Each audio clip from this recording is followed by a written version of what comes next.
Баршаңызға сәлем, каналыма қош келдіңіздер. Бүгін сіздермен бірге тура ресторандағыдай өте дәмді болып шығатын бестроганов тағамын дайындайтын боламыз. 20 минуттық уақытыңызды алады, үйдегі бар заттардан дайындайтын боламыз. Тамағымызды дайындамас бұрын менің арнама тіркелмеген болсаңыздар тіркеліп, лайк басып, өз ойларыңызды бөлісе отырыңыздар. Алдағы уақытта тағы да керемет рецепттермен сіздерді қуантатын боламын. Ең алдымен бізге тауықтың төс еті қажет болады. Тауықтың төс етін тура видеодағыдай етіп, жақсылап жұқалап турап аламыз. Қызып тұрған табадағы майымызға салып жақсылап қуырамыз. Шамамен 3-4 минуттай. Тауық етіміз қуырылып жатқан кезде бір дана пиязды алып, оны да 4 бұрышты етіп турап аламыз. Алдағы уақытта тағы да керемет рецепттермен сіздерді қуантатын боламын. Сол себепті мені жоғалтып алмас үшін арнама тіркеліп, лайк басып, өз ойларыңызды қалдырып отыруды ұмытпаңыздар. Алдағы уақытта тағы да керемет рецепттермен қуантатын боламын.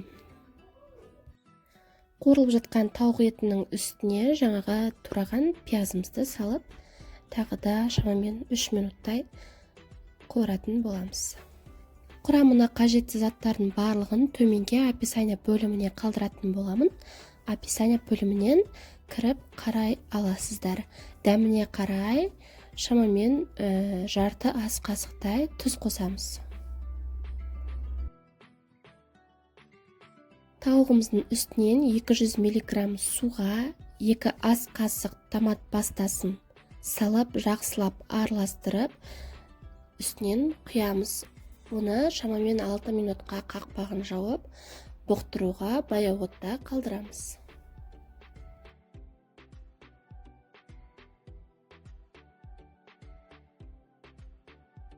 Дәміне қарай қара бұрыш, қызыл бұрыш, паприка және кориандр қоссаңыздар болады. Әркімнің өзінің қалауы бойынша.